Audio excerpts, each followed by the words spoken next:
Məncə eləyə bilmirəm. Amma, burdayıq, burdasız və, indidən məncə söhbətimizə başlayaq. Salam Leyla, necəsiniz? Hər hansısa kimliyimiz ilə işləmək, tərəflərlə işləmək kimidir. Ya necə? Yemək, pul, iş kimliklərimiz və sair. Çox sağ olun, yaxşı olasız. Belə başa düşürəm ki, kimlik deyəndə nəzərdə tutduğunuz şey, məsələn, yemək kimliyi yazmısınız, pul və iş kimlikləri. Bunları kimlik olaraq dəyərləndirməyək də, dinamikalar olaraq dəyərləndirək. Belə daha uyğun olar deyə düşünürəm. Nə mənada dinamikalar olaraq dəyərləndirək bunu? Yəni bizim bir pul kimliyimiz deyə bilərik, amma əslində pul dinamikamız var özümüzlə münasibətdə. Mən belə baxmalıyam görəsən, bilmirəm. Hələ də YouTube öyrəşə bilməmişəm bu canlı hissəsinə. Dinamikalarımız var əslində. İndi sizin sualınızı təkrar oxumaq istəyirəm. Hər hansısa dinamikamız ilə işləmək, tərəflərlə işləmək kimidir. Emm, belə izah eləyim. Bəlli tərəflərimiz bəlli dinamikalara sahib olur.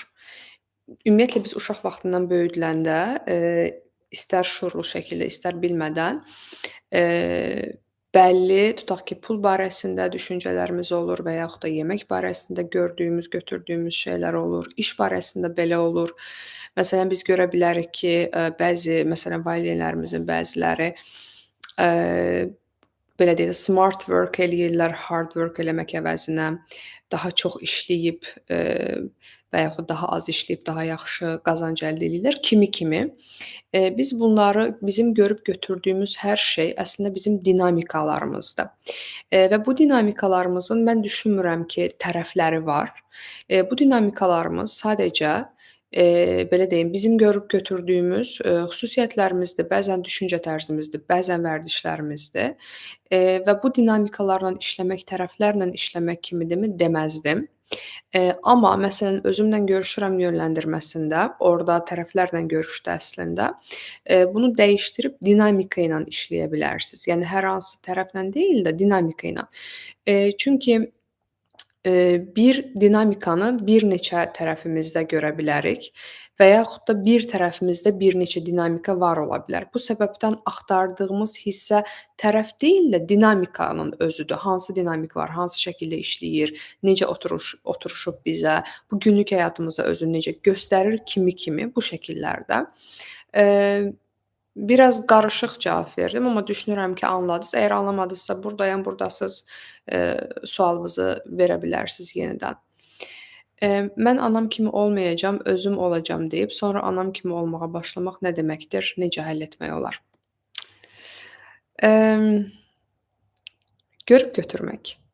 Biz adətən görüb götürdüklərimizi təkrarlayırıq və bu bizim əlimizdə olmayan bir məsələdir.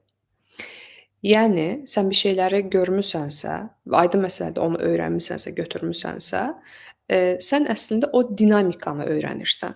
Bu gün dinamikalardan danışırıq anladığım qədərilə. Sən o dinamikanı öyrənirsən əslində və bu çox normaldır ki, sən, filan kəs kimi olmayacam, bəhmən kəs kimi olmayacam deyib, eee, var olan səndə hansı dinamika varsa, nəyi görüb götürmüsənsə, onu, emm, uşaqlarınla münasibətə və yaxud da yoldaşınla münasibətə, partnyorunla münasibət və rəfiqənlə münasibətə gətirməyin çox normaldır.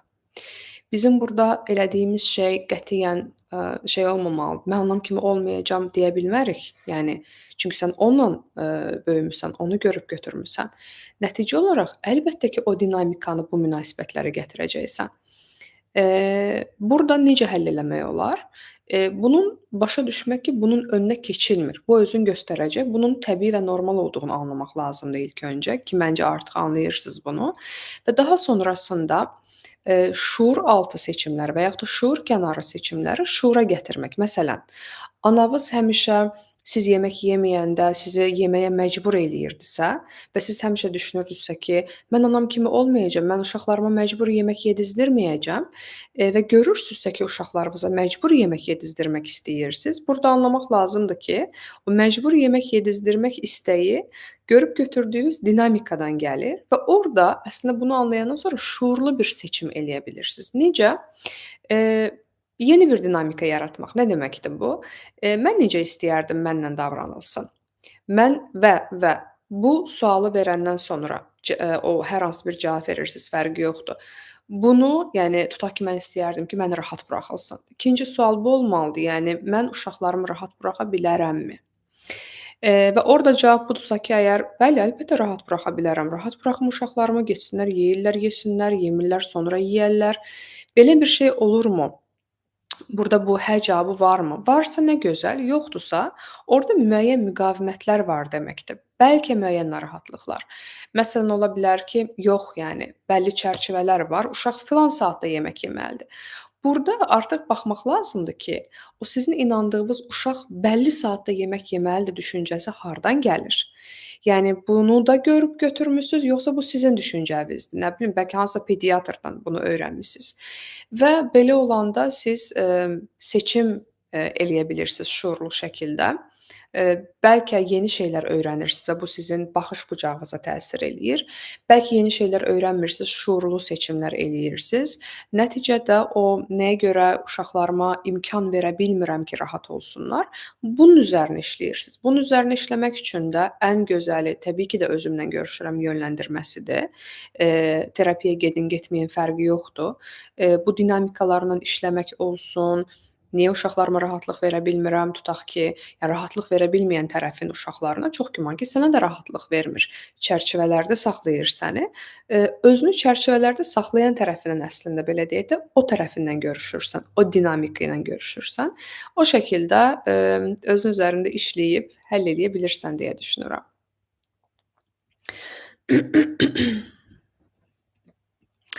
Qaçınqan tərəfə bunu real olaraq qeyd eləyək bu arada. Qaçınqan tərəfə özümlə görüşürəmmi mütəmadi şəkildə etsək dönüşdürə bilərikmi?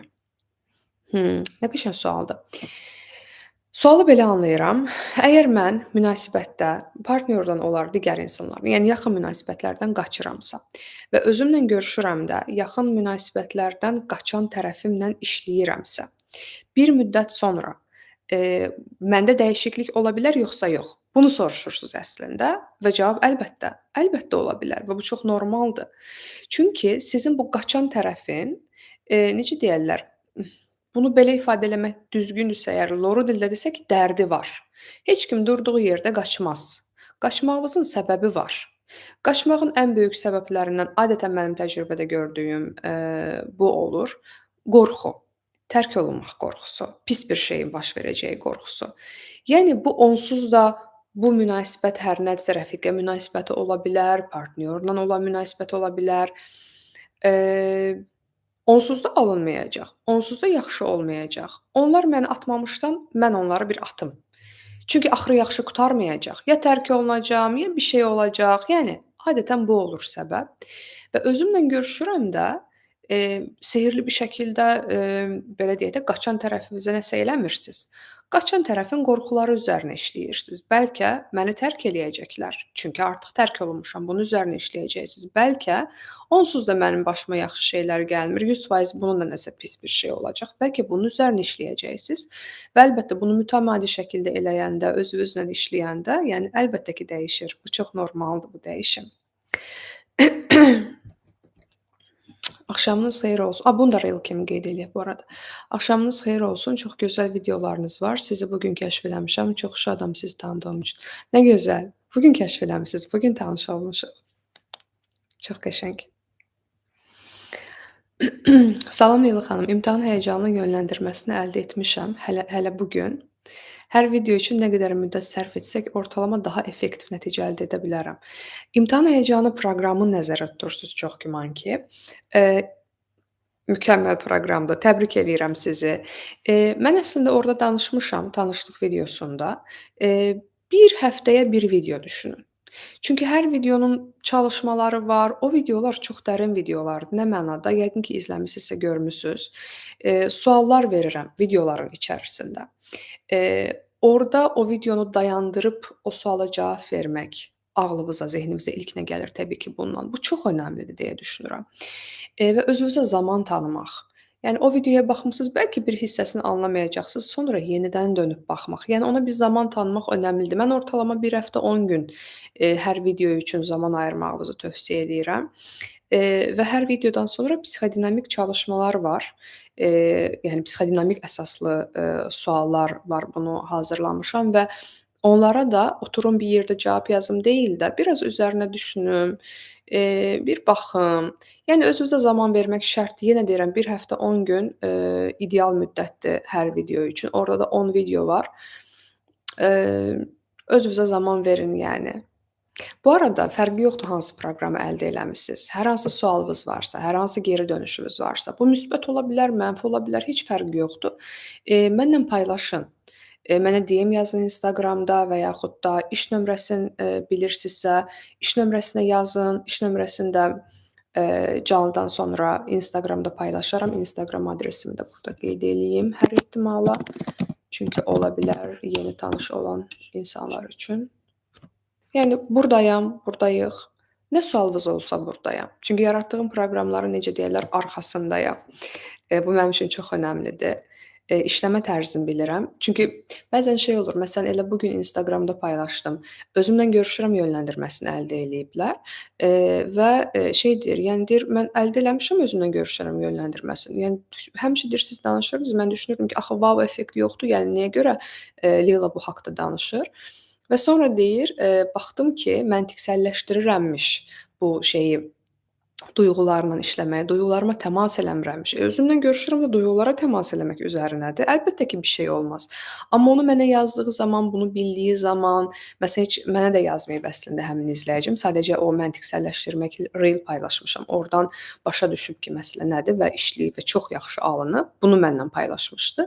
Bu səbəbdən deyirəm, bu məni düşündürdü. Ola bilsin ki, istifadə təlimatını düzgün bilmirsiniz, ola bilsin ki, nəyisə, yəni ola bilər, nəyisə bilməyə bilərsiniz. Bunu məndən soruşun, burdayam. Eee, Həftədə 2 dəfə görüşürük. Bir Instagram canlısında, bir burada. Yəni niyə də yox, yəni əlaqəmiz var. Soruşun yəni.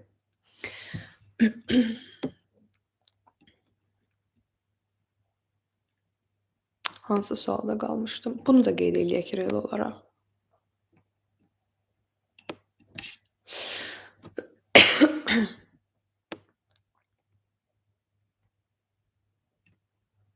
Hımm. Salam Leyla xanım. Türklərin hastalıq hastası dediyi insan tipləri var. Yəni durduq yerə min cür xəstəliyin özündə olduğunu düşünmək, olmayan şeylər düşünmək kimi. Bu, qısa cavab verəcəm buna. Bu təşviş pozuntusu ilə bağlı olan bir məsələdir. Təşvişlə bağlı olan bir məsələdir. Pozuntu olub-olmadığını həmin adamlarla birə-bir danışıb bilmək olur. Bunun da altında çox fərqli şeylər yata bilər. Ola bilsin ki, diqqət istəyən insanlar var bunun altında müxtəlif, yəni müxtəlif proseslər ola bilər. Çox ümumi məsələdir, və çox da individual işlənməyə lazım olan bir məsələdir. Bu səbəbdən çox da danışa bilməyəcəm bunun haqqında, amma dediyim kimi, yəni öhdəsindən necə gəlmək olar, underlying issue-nu tapmaq lazımdır.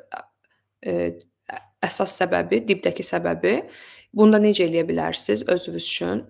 Ən qısa yol özümlə görüşürəm də, görüşürəm də, hastalıq hastası deyə ifadə eləmisiniz. Bu yanınızdan görüşə bilərsiniz ki, bu tərəfimizin dərdi nədir, necə deyərlər, yəni ki, niyə, bu qədər təşvişdədir, niyə düşünür ki, bir şey olsa onu, yəni çox pis bir şey olacaq.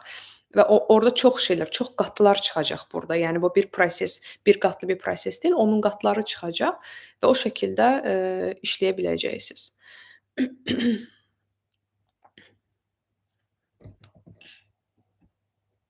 Art terapiya təlimi haqqında nə düşünürsünüz? Bir şey düşünmürəm, yəni, açığı çox da, yəni marağım olan bir sahə də deyil. Nə gözəl, yəni art terapiyanı seçmisinizsə nə gözəl, amma bilmirəm, art terapiya üçün universitet falan oxumaq lazımdır, yoxsa elə kursa qoşulursunuz? O hissəsini bilmirəm. Yəni məlumatım yoxdur.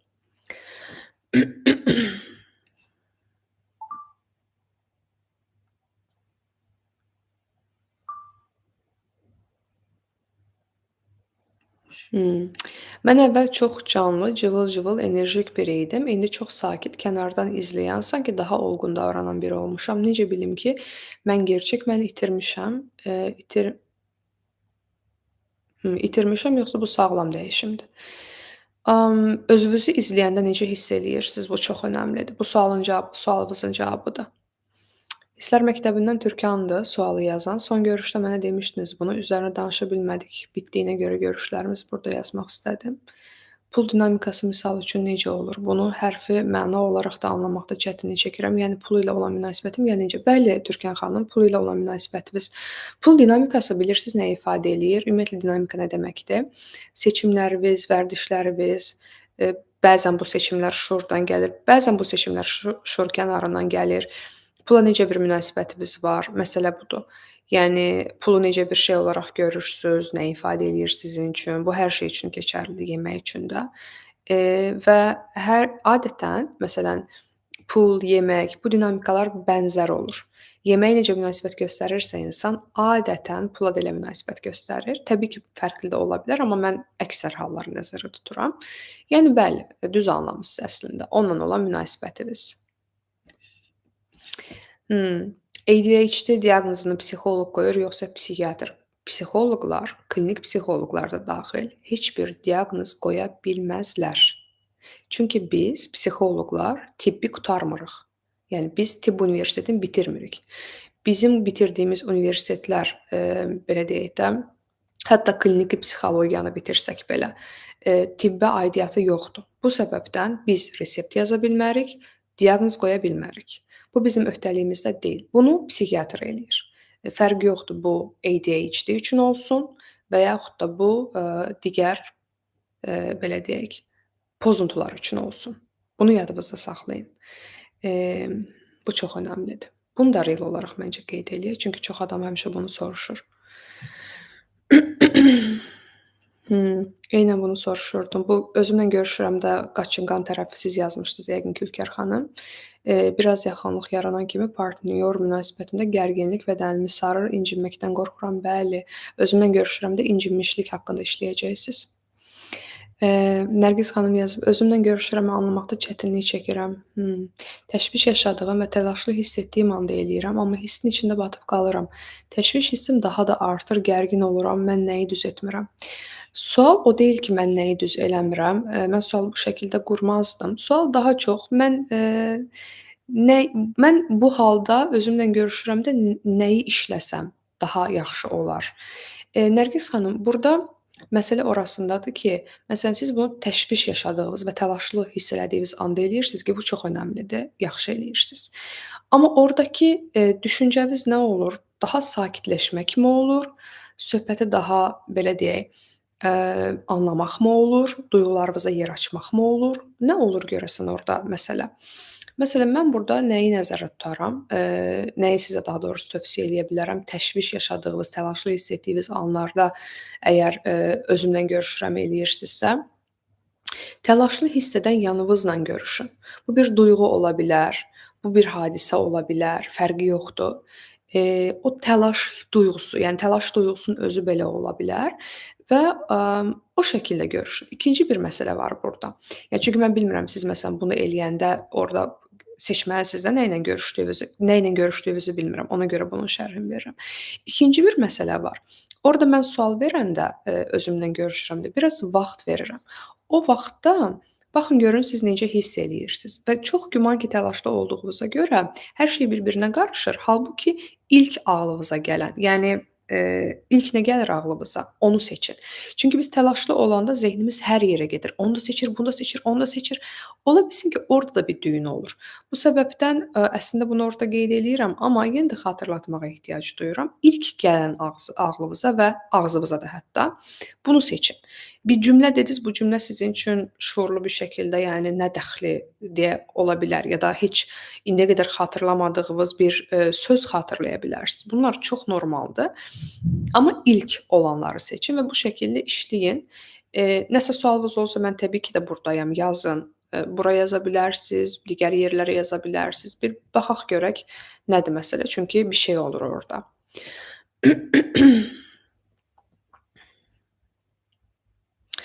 Masterə klinik psixologiya hazırlaşmaq istəyirəm, amma sanki mənə nəsə mane olur, bunu necə aradan qaldıra bilərəm? Alper Keskin. Yəni bu haqda heç bir fikrim yoxdur açığı. Nəyə görə? Çünki məsələnin nə olduğunu tam anlamıram. Məsələn, magistraturaya hazırlaşmaq istəyirsiniz, klinik psixologiya, amma bilmirsiniz nədir, nə mane olur? Yəni bu sualın cavabı sizdədir. Nə mane olur sizə görəsən? Niyə məsələn magistraturaya klinik psixologiyaya hazırlaşmaq çətindir ya da mümkünsüz görünür? Niyə görəsən? Bunun cavabı təbii ki də məndə deyil.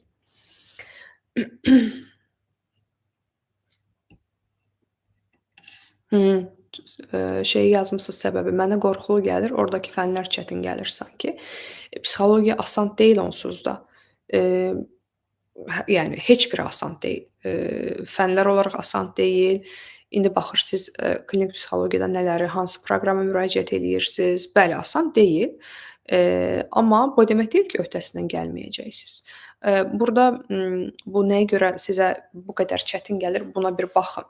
Yəni çünki xüsusən magistratura oxumaq, xüsusən klinik psixologiya oxumaq, bir baxın görün buna enerjiniz varmı, emosional olaraq necə hiss eləyirsiniz, yer aça biləcəksinizmi günlük həyatınızda, part-time-mı eləyirsiz, əyani-mi eləyirsiz, qiyabi-mi eləyirsiz, distant learning-mi eləyirsiz? Bu arada distant learning, yəni ki, onlayn oxumaq çox çətindir. Klinik psixologiyada düşünmürəm ki, onlayn oxumaq var. Research eləyəndə, tədqiqat aparanda onlayn oxuya bilirsiniz və, eee, çox çətindir. Çox çətindir. Yəni bunu nəzərə alın.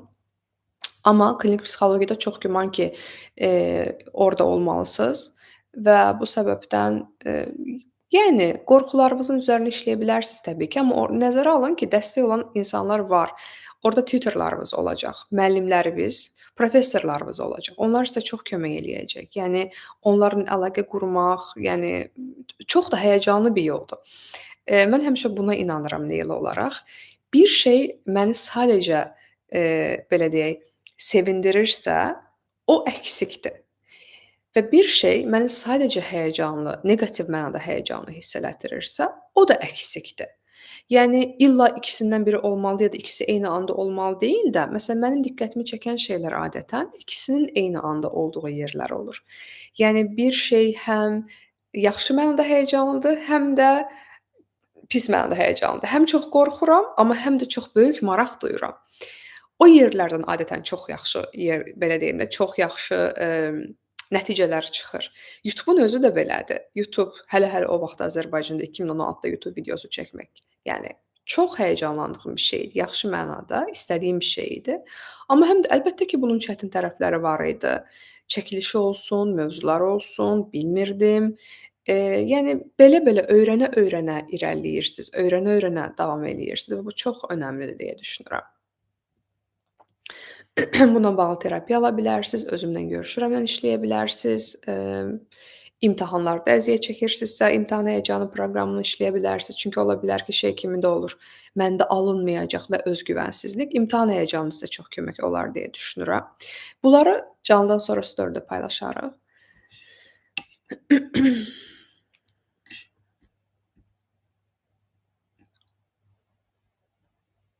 Hı. Salam Leyla xanım. Bir insan tam istədiyiniz xarakterdə olub, sizə doğru insan kimi hiss elətdirib, amma heç nə olmayıb və keçmişdə qalıb. İndi, etkiləşimə keçmək nə deməkdir? Əlaqə qurmaq istəyirsiniz, amma öyrənməməli olduğum bir şeyi öyrənməkdən qorxuram, nə etməliyəm? Aydan xanım, sualınızdan heç nə anlamadım, çox açıq deyirəm sizə, heç bir şey başa düşmədim. Yəni təsəvvür edin ki, filan şey yox, elə yəni konkret olaraq nəyi soruşursunuz görəsən? Bunu qeyd eləsəz, cavab vermək istəyərəm.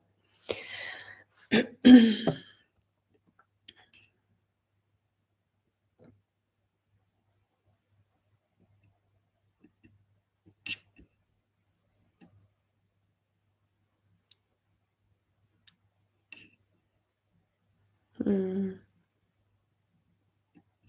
Instagram, YouTube fərq etmədən canlı olan kimi qaçırmamaq üçün gəlirəm anında. Nə yaxşı ki varsınız.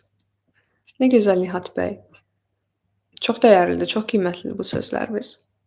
Hastalıq hassas dedikdə, məsələn, hansısa pis xəstəliyin simptomlarını özümdə hiss eləyəndə dəhşətə gəlirəm və artıq o xəstəliyin özümdə olduğunu düşünürəm və bu durum, və bu vəziyyət məni təlaşa salır, məhv oluram. Bəli,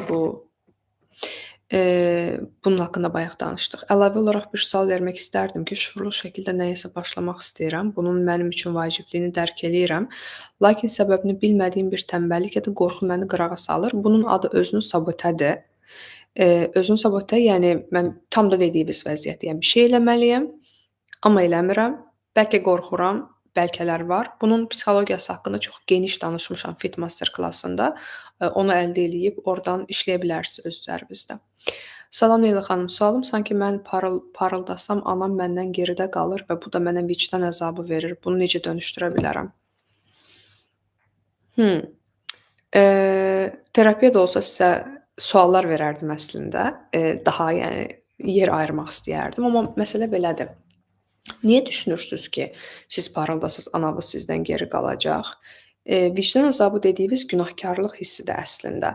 Yəni, mən parıldayıram və yəni sanki anavızla bir, rəqabət içərisindəsiz. Bunu şey olaraq ifadə eləyirəm, baxın, mən parıldayıram və anam məndən geridə qalır. Niyə anavızla, bir belə deyək də, belə bir dırnaq içi desəm rəqabət var ortalıqda. Siz ayrısınız, anavız ayrıdır. Bəlkə anavız həyatını yaşaya bilməyib, bəlkə dəyərləndirə bilməyib bəzi şeyləri, amma bunun sizlə necə bir əlaqəsi var? Yəni siz anavız deyilsiniz nəticədə, çox fərqli insansınız. Ona görə deyirəm, sizdən bu terapiya söhbətini buna görə eləyirəm ki, sizdən cavab almağım çox yaxşı olar bu məsələdə ki, aydınlaşdırılsın nədir, nə deyil. Amma bu dediyinizi mən çox, eşitmişəm bir çox insandan. Yenə də bu sualı cavablasaz irəliləyə bilərik. Partnyorun maddi vəziyyəti münasibətə başlayan zaman mənə maraqlı deyildi, amma bir neçə il keçib və mən dəyişmişəm. Bu mövzu mənim üçün çox önəmli olub, amma 3 ildir münasibətdəyik, sizcə bitirməliyəm? Bir insana, sizcə bitirməliyəm, sizcə münasibətdə qalmalıyam, sizcə düz eləyirəm, sizcə səhv eləyirəm suallarını verməyin. Bu psixoloq belə olsa. Verməyin bu sualları. Mən sizə çox açıq danışıram. Niyə? Çünki yəni mənim fikrimin psixoloq belə olsam, heç bir önəmi yoxdur. Heç bir mahiyyəti yoxdur. Yəni bunu siz verə bilərsiniz bu qərarı ancaq. Dəyərləriniz dəyişibsə, ona uyğun qərar verərsiniz. Baxın münasibəti dəyərləndirin, öz başınız var yəni, özünüz dəyərləndirin. Məsələn, ola bilər ki, maddi vəziyyət sizin üçün o vaxtı yəni problem deyildi, indi problemdir, indi vəziyyətdir sizin üçün. Danışın bunu partnyorunuzla. Yəni belədir deyin, mənim üçün problemdir deyin, çox istəyirəm ki, sən yaxşı pul qazana biləsən deyin. Yəni ona da bir danışın. Nəticədə münasibəti bitirmək istədiyiniz insan mən deyiləm, partnyorunuzdur ya da bir başqası deyil. Onunla düşüncənizi paylaşın, belədir deyin. Üstəlik özünüzdən də soruşun. Məsələn, pul məsələsi niyə mənim üçün bir anda dəyişildi? Ona görə ki, filankəs pul haqqında danışdı, yoxsa həqiqətənmi mənim üçün bir şeylər dəyişdi? Yəni istənilən halda bunu qarşı tərəflə danışın. Yəni və baxın qarşı tərəfin reaksiyasına. Bəlkə qarşı tərəf belə bir boşluğu özündə heç vaxt görməyib və indi başa düşür ki, əslində belə də ola bilər və özü üzərində işləməyə başlayır, pul qazanmağa başlayır və ola bilər ki, qarşı tərəf yəni heç sizi anlamayacaq. Orda artıq dəyərlər toqquşur. Yəni Leyla, sizcə belə eləməliyəm ya da belə eləməməliyəm deyil də, münasibətə baxmaq, təbii şəkildə irəliləyişinə baxmaq, nədir, necədir? Ondan sonra onsuz da o qərar təbii bir şəkildə gələcək. Yoxsa indidən oturub nəyinsə qərarını verməyi doğru hesab eləmirəm. Öz başınız var, öz başınızla düşünün və prosesin, yəni qərarların prosesdən çıxan təbii, emm, nüanslar olduğunu bilin. Bu çox önəmlidir. Bunu real olaraq qeyd eləyək.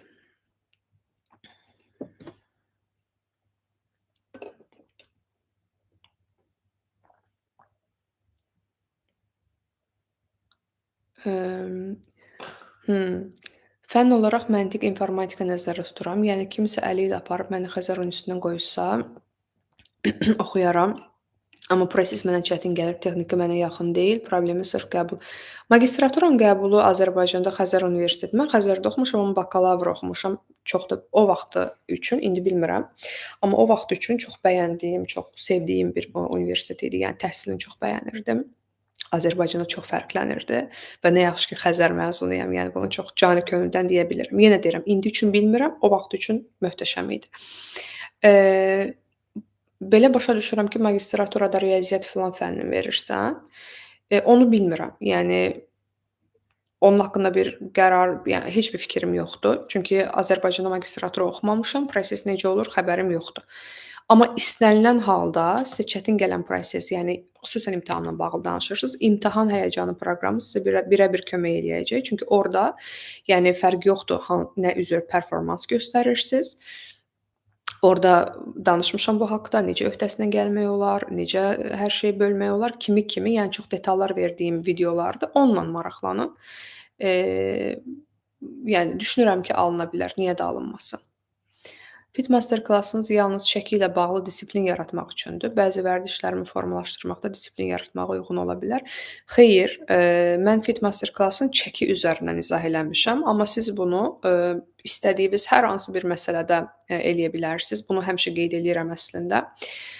Çox fərqli bir şeylər ola bilər və fit master klassında sırf disiplin, özünü sabotə disiplin, ertələmək, bir də motivasiya. Bunların psixologiyasını izah eləmişəm. Və hə, istədiyiniz mövzunu nəzərdə tuta bilərsiniz. Şəxsi maddi səviyyəm ailəmdən daha yaxşıdır və bir növ vicdan əzabı çəkirəm daha yaxşı yaşadığım üçün nə eləyim?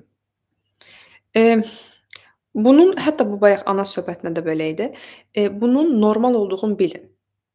Yəni bu şey deyil, oturub sizə deməyəcəm ki, "A, niyə belə düşünürsüz?" Yox, bu normaldır. Yəni, eee bizim bir yerdə böyüdüyümüz insanlar ya da yaxın olduğumuz insanlar bizlə bərabər xüsusən maddi səviyyəyə sahib deyillərsə və biz buna görə bəzən günahkarlıq, bəzən vicdan əzabı, ki mən bunun adını diskomfort qoyardım. Diskomfort burada əsas sözdür. Diskomfortda hiss eləyirsə bu normaldır. Bunu bilin. İkinci bir məsələ, hörmət eləyin.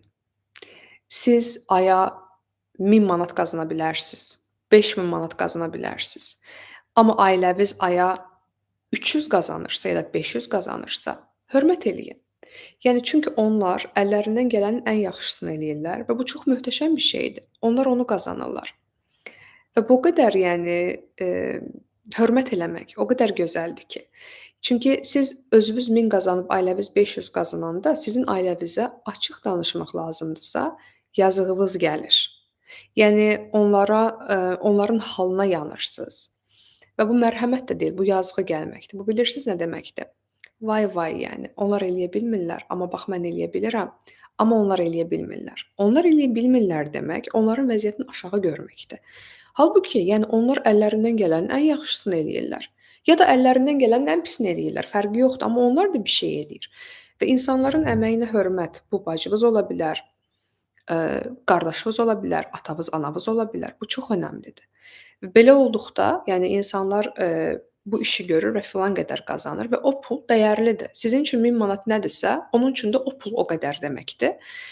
Bəli, siz 1000 manatdan daha fərqli imkanlara sahibsiniz, aydın məsələdir.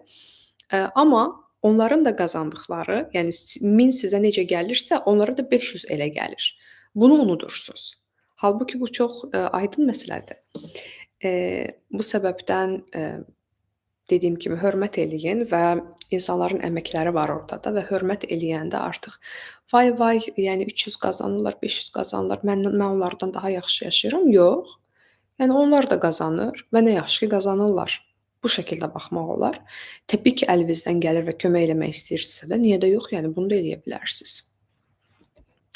Mən məsələn bilirsiniz necə düşünürəm? Mən, fərqi yoxdur, çox qazana bilərəm, az qazana bilərəm. Amma Leyla olaraq bunu paylaşıram sizinlə. Bu arada bunu Reel'la qeyd eləyək. Bunu Leyla olaraq sizinlə paylaşıram. Mənim atam məndən az qazanırsa, mən ona şey kimi heç vaxt baxmıram. Vay vay, məndən az qazanır.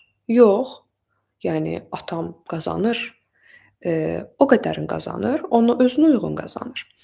Və mən atamdan pul almağa da məsələn açığam. İstəyir mənə 3 manat versin, istəyir 30 manat versin, istəyir 3000 versin. Atamın puludur. Bu verməklə bağlı olan bir şeydir və mən atamdan alıram o pulu. Halbuki özüm filan qədər qazana bilərəm. İzah eləyə bildim? Yəni onları dəyərləndirmək, onlardan ala bilmək, onları vay vay deyil də, wow, sözün yaxşı mənasında wow halına sala bilmək. Məsələ budur.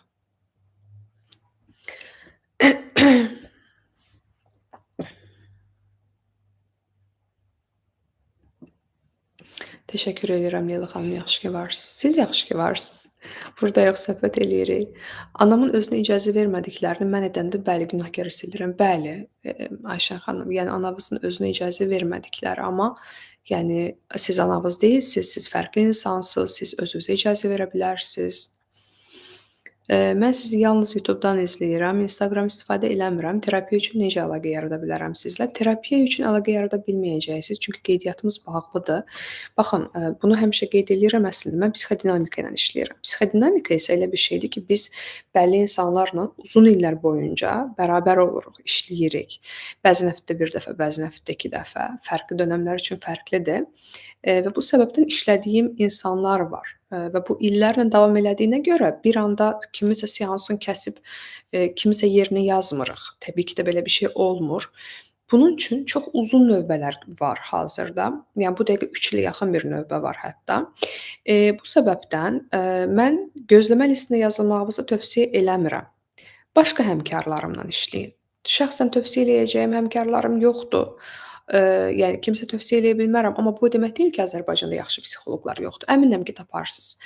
Emm, və bu gözləmə listinə nəyə görə həm də istəmirəm yazılasınız? Çünki sizdən əvvəl artıq yazılanlar var və əgər hər hansı bir yer yaranırsa, ilk onlarla əlaqə yaradılır. Bu səbəbdən, vaxt itkisi olar məndən işləmək terapiya ilə bağlı. Amma bunun, bu şəkildə öhdəsindən gəlirəm. Yəni can qoyduğum proqramlar var. Məsələn, mənlə terapiya ala bilmirsinizsə, mənim səsimlə birbaşa sxemini hazırladığım özümlə görüşürəm var. Hansı ki, mənim üçün birbaşa xüsusi terapiyadır. Mən özüm terapiyaya gedirəm, və bununla bərabər özümlə görüşürəm, yönləndirməklə özüm belə istifadə eləyirəm. Çünki terapiya hər zaman əlçatan deyil. Məsələn, bir tətikləndiyim bir hadisə var, psixoloquma zəng eləyib mən belə tətikləndim deyə bilmərəm, amma o duyğuları bir istəyirəm təmas eləyim. Özümlə görüşürəmlə eləyirəm bunu. Bu səbəbdən məsələn özümlə görüşürəm var. Sonra məsələn imtahanla bağlı suallar vardı, imtahan həyəcanı var. Yəni və bunlar təbii ki, psixodinamik terapiya fərqlidir, amma, bəlli ehtiyaclarınızı ödəmək üçün, hətta bir çox ehtiyacınız bu proqramlar yetər də artar belə. Bunu bilməyinizi istəyirəm. Yenə də təbii ki, terapiyaya ehtiyac duyursunuzsa, mütləq şəkildə həmkarlarımdan biri ilə əlaqə saxlayın. Bunu, altına necə deyərlər, xətt çəkib demək istəyirəm bunu. Və bununla bərabər şey də çox eşidirəm. "Yox Leyla xanım, mən ancaq sizlə işləmək istəyirəm." deyirsinizsə də bunları yaratmışam. Yəni bu saytdan keçid eləyib baxa bilərsiniz. Mənim saytımdır. Bir dəqiqə. Yəni çox rahatlıqla keçid eləyib əldə eləyə bilərsiniz. Növbəti suala keçək.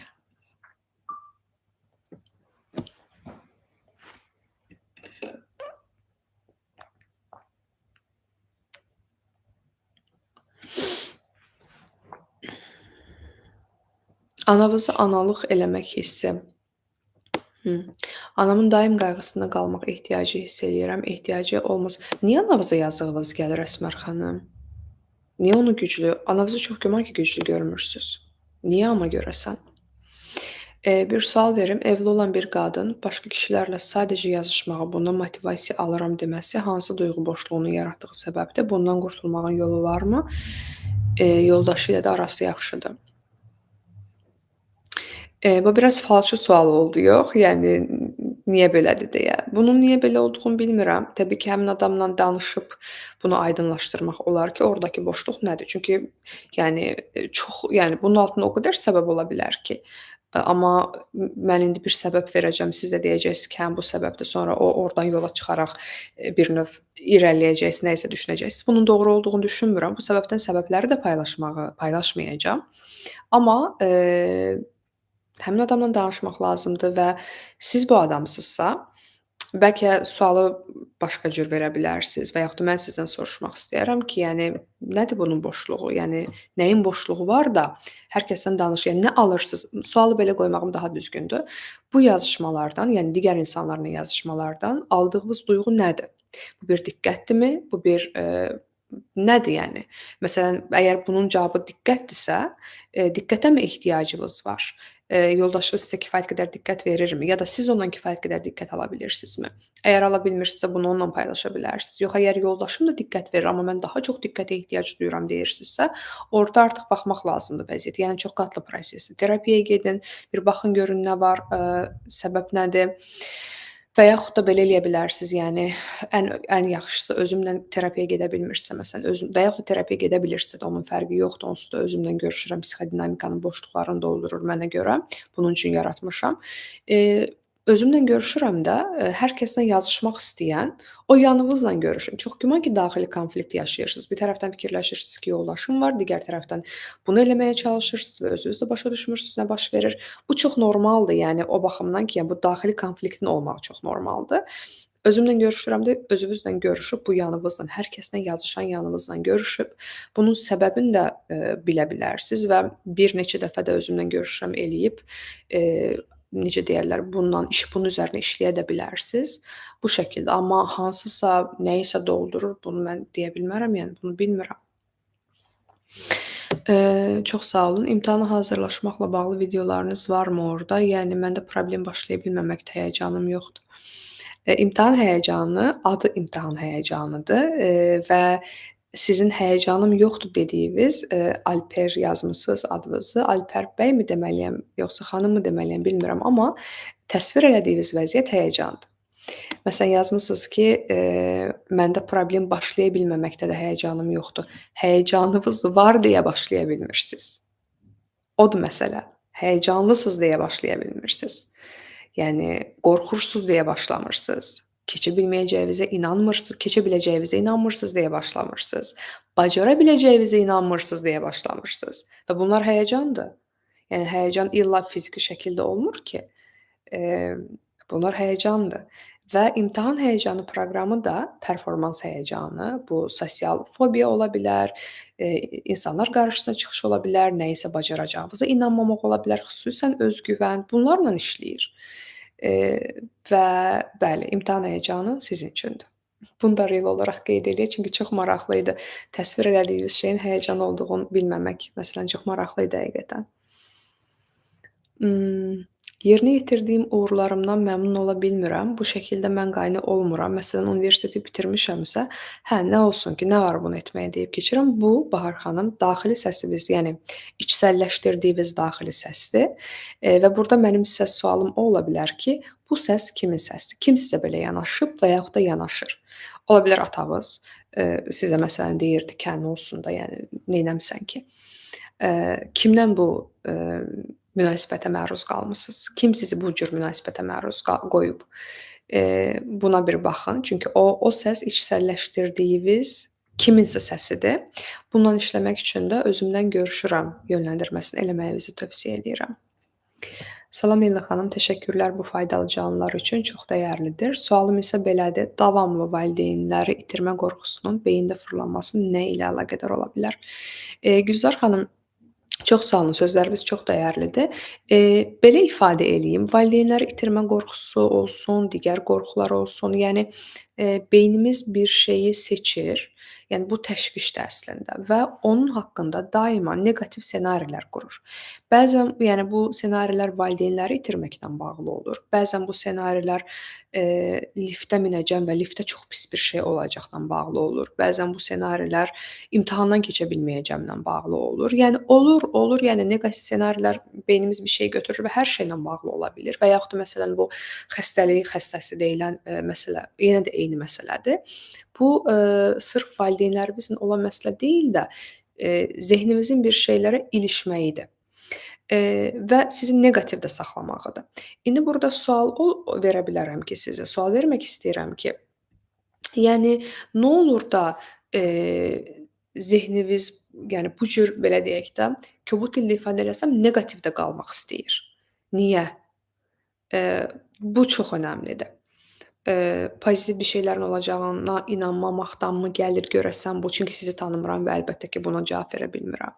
Yoxsa pozitiv bir şeylər olsa da gedəcək, və yaxud da özünüzü yenə də pozitiv təsəvvür eləmək mümkün deyil. Yəni nə olur burda? Özümlə görüşürəm yönləndirməsində düşünürəm ki, bunun cavabını ala bilərsiniz. Özü də bilirsiniz hansı yanınızla görüşün. O ssenarini, bax, valideynlərini itirməkdən qorxan deyil də, o duyğu ilə deyil. Bu ssenarini zehnində həmişə oynadan yanınızla görüşün və siz görəcəksiniz ki, bu sadəcə valideynlərlə bağlı deyil. Yəni əmin ola bilərsiniz, valideynləri həll eləyəcəksiniz dırnaq içində, sonra başqa bir şey zehninizə ilişəcək. Yəni ona görə bu niyə ilişir? Niyə zehnimdə bu cür neqativ ssenarilər? Təbii ki, valideynlə başlayın, amma irəlilədin söhbəti. Niyə zehnimdə bu qədər, belə deyim də, niyə ilişirəm bu neqativlərə və niyə, yəni çox güman ki, müsbət şeylərin olacağına inanmırsınız, amma bunu bir, düşünmək lazımdır. Növbəti suala keçək. Təşəkkür eləyirəm. Xoşdur. Çox təşəkkür eləyirəm Leyla xanım. Gəldim, sualımın cavabını aldım.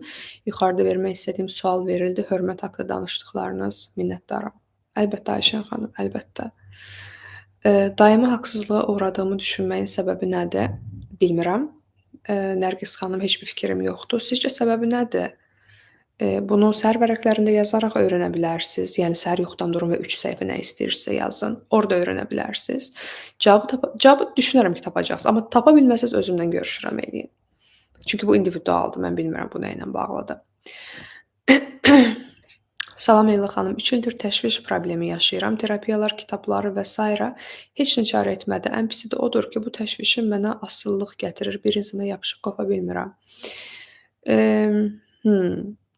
Səadət xanım, çoxlu suallar gəlir zehnimə. Məsələn, terapiyanı neçə müddət almısınız? Neçə il terapiyaya keçmisiniz? Hansı metodla işləmisiniz? Həftədə neçə dəfə idi seanslarınız?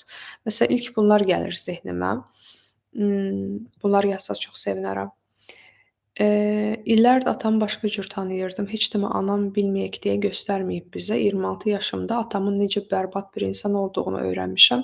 Bütün həyatım yalan imiş kimi hiss eləyirəm. Necə baş eləyim?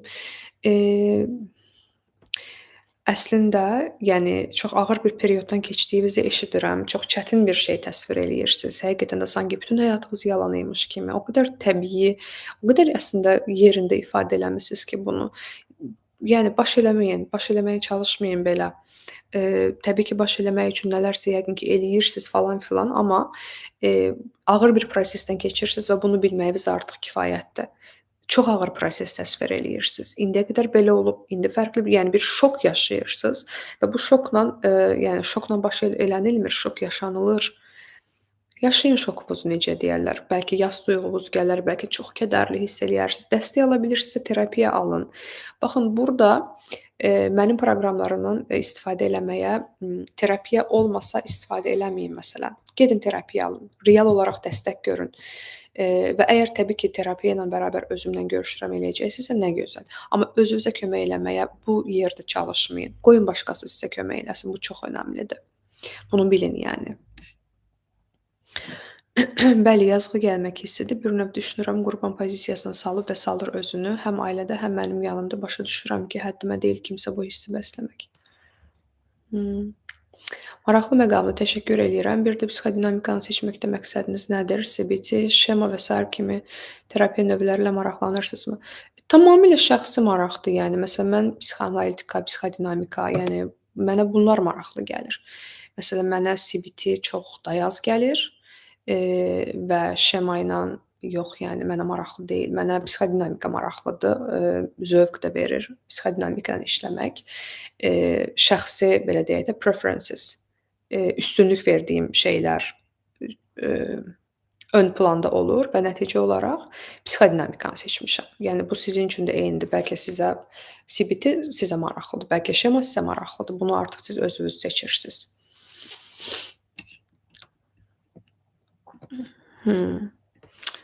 Biz bir 5 dəqiqəyə bitirək və 4-cü gün bərabər olacağıq yenə, bunu bilin. Və indi son sualları cavablayım və uyğunsa artıq sual yazmayın, var olan suallarla irəliləyək. Sondan geriyə gedəcəm. Salam Leyla xanım, sizi hər gün izləyirəm, özümü çox yaxşı hiss eləyirəm. Nə gözəl Ramilə xanım. Hər şey gecikmiş hiss eləmək ilə necə başa çıxaq? Sanki hər şey gecikmişəm və gecikirəm, özümlə görüşürəm eləyin. %100. və özümlə görüşürəm də gecikmişlik duyğusu vara, onunla işləyin. Sualınız olsa mən burdayam yazın. 3 il davamlı bu Səadət xanım da bayaq yazın. 3 il davamlı almışam hər həftə. Həyatımda çox böyük dəyişikliklər oldu, çox yaxşı şeylər gerçəkləşdi. Uzun illər problemli olan anamla problemimi həll etdim, nə gözəl, amma bu asılılıqdan heç cür qurtula bilmədim. Eee, insan asıllığından danışmışdınız, düz xatırlayıramsa əgər yuxarıda o şəkildə oxudum. Eee, yəni təşviş hissi ilə asıllığın necə bir əlaqəsi var sizin üçün? Bu çox maraqlıdır.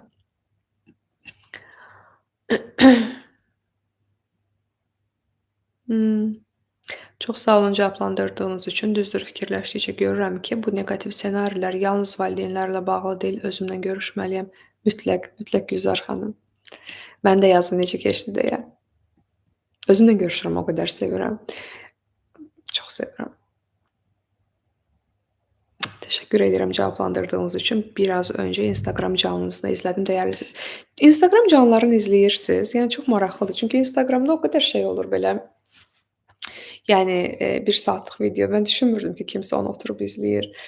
Ona görə reellər hazırlayırdım canlılardan. Hər ehtimalı saxlayırdım. Bunu bilmək çox dəyərlidir. İzlədiyinizi bilmək, yəni çox dəyərlidir. Daima olub keçən hadisələri düşünmək nə ilə bağlıdır? Keçmişdə yaşamaq səsləndirirsiniz əslində. Eee Çox şeyə bağlı ola bilər. Bu çox individualdır bu sualın cavabı. Məsələn, niyə daima keçmişdə qalmısınız?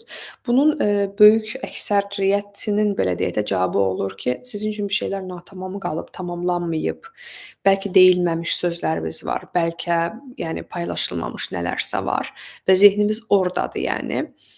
Birinci səbəb budur. Nə tamamlanmayıb, bunu bir növ tapmaq və, bunu tamamlamağa çalışmaq. İkinci məsələ də ki, biz bir şeyi çox düşünəndə bilmirəm, bu neyronların, hərəkətinə baxmısınız yoxsa yox?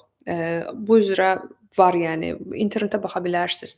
Beynimizdəki neyronlar, hər hansı belə deyək də, başqa neyronları axtarır və onların əlaqə qurur. Və biz bir şeyi çox düşünəndə o neyronlar, onun əlaqəsi belə deyək, daha çox güclənir, və siz istər-istəməz onu daha çox, yəni beyin üçün o düşündüyünüz şey avtomatikləşir və siz ona şüurlu şəkildə diqqət eləməsəz də, şuur kənarından bir də görürsüz ki, o vəziyyətin içərisindəsiz. Məsələn, əgər keçmişi çox düşünürsünüzsə, əlbəttə ki, natamam şeylər var, aydın məsələdir və bununla bərabər öyrəşmisiniz keçmişi düşünməyə. Bunun da öhdəsindən gəlmək üçün təbii ki də, eee, yəni özünüz üzərinə işləməyiniz lazımdır. Tamamlanmayan şeyləri tamamlamaq lazımdır bəlkə və eyni zamanda belə ifadə eləyim, bunun öyrəşdiyinizin fərqinə varmaq lazımdır və gələcək necə olur, buna bir bunun üçün ən yaxşı metod səhər vərəqləri. Səhər vərəqləri yazın. Yəni yuxudan durun, ağlınıza və ağzınıza ilk nə gəlir, bunu yazın. Yaza bilin, yəni yaza bilirsinizsə nə gözəl, yaza bilmirsinizsə mənim sərvərəklərimi əldə eləyə bilərsiniz, amma yaza bilirsinizsə mənim sərvərəklərimdən işiniz olmasın. Yazın. Yazın, yəni və siz görəcəksiniz nə cür dəyişikliklər olur. Bu çox önəmlidir. Mənimlə də paylaşarsınız. Salam, psixologiya üzrə 1-ci kurs tələbəsiyəm. Nə tövsiyə eləyərdiniz? Dərslərinizə fokuslanın, başqa da bir şey eləməyin yəni və yox, terapiyaya gedin. Bacarırsınızsa, alınırsa terapiyaya gedin. Və bu aralar psixoloq dəyişməkdən qorxmayın.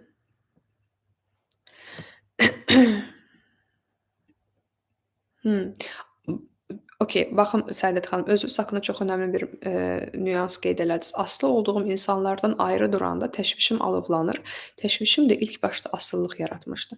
Təşvişinizin asılılıq yaratdığını düşünmürəm və asılılıq dediyiniz şeyi asılılıq olaraq tanımlamıram. Asılılıq dediyiniz hər nədirsə, bunun içinə baxmağınızı istəyərəm. Asılılıq dediyiniz şey nədir Səadət xanım? Eee Yəni, ola bilər ki, bu insandan komfort alırsınız. Bu insan sizin yanınızda olanda bu komfort verir sizə. Bu da məni avtomatik şey düşündürür. Uşaq olanda valideynlərinizdən birini ya da sizə yaxın olan kimsə, bunu itirmisinizmi? Bu insanlardan birini. Və yaxud da sizə baxan nənə-baba ola bilər, bilmirəm. Və yaxud da, çoxmu aralı qalırdınız valideynlərinizdən? Yəni, sizə baxan fiqurla aranızda necə bir dinamika var idi? Yəni, buralar çox önəmlidir deyə düşünürəm. Məsələn, şey qeyd eləmisiniz, anamla düzəlmə Anamla bir problemim var idi məsələn deyirsiniz, o düzəldi. Üzdə düzəlib, amma anavızla görəsən çoxmu ayrı qalmısınız? Anaya mı ehtiyacınız olub? Yəni bu asılıyam demək o qədər net bir şəkildə bunu kəsib atmaqdır ki, hə, mən asılıyam filan adamdan və bitdi. Yəni bir şey var bu asılılığın altında, bura baxmaq lazımdır. Nə var bunun altında? Niyə asılıyam? Bu asılılıq dediyimiz şey nədir? Yenə deyirəm, komfort mu verir sizə? Nə verir bu asılılıq dediyim şeyin içi nədir və bunun içindəki mənə nə verir? Bu insanlar mənim yanımda olanda mən necə hiss eləyirəm? Bu insanlar məni necə hiss elətdirir? Kimi?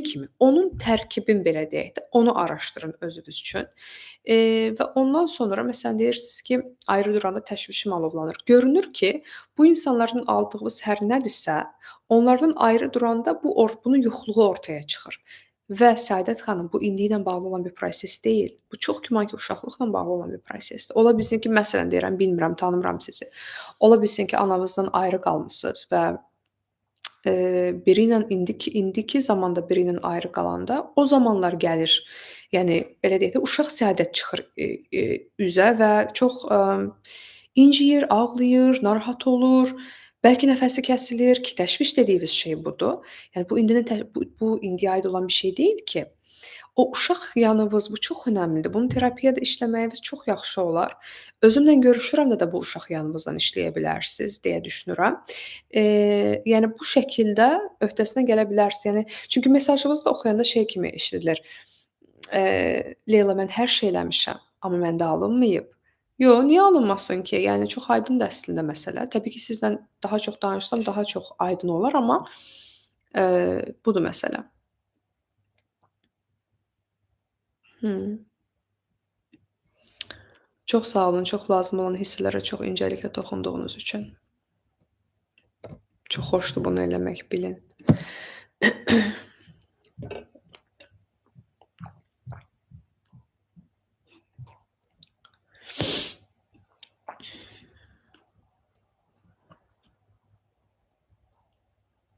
Deyəsən hamısını cavabladım.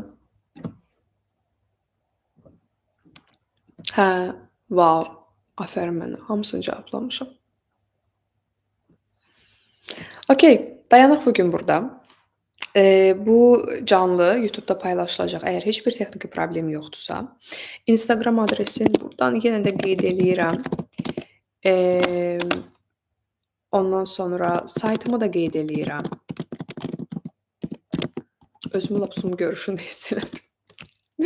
Instagramda varsınızsa Qasım Leylada baxa bilərsiniz və sayt adresimə birbaşa keçid eləyə bilərsiniz. Danışdığım hər şey haqqında orada məlumatlar var.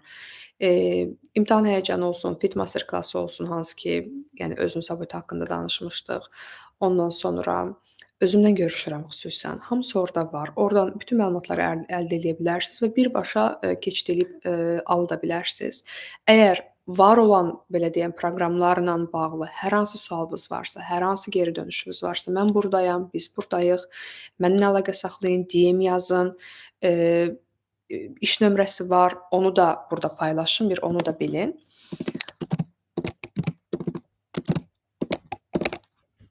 Amma WhatsApp. Zəng eləməyin, çünki zənglər götürülmür, çox zəng gəlir deyə. Və burdan, belə deyim, bütün məsələləri, necə deyərlər, burdan bu üçündən həll eləyə bilərsiniz deyə düşünürəm. Səadət xanım yazıb, çox sağ olun, mən özüm üçün nələri aydınlaşdırmalıyam, anladım, minnətdaram. Çox xoşdur Səadət xanım və çox xoşdur ki, bunu siz aydınlaşdıra bildiniz. Gələn 4-cü gün bərabərik Instagram canlısında, ondan sonraki 6-cı gündə bərabərik YouTube canlısında. Özünüzə yaxşı baxın, gələn dəfələrdə görüşərik, sağ olun.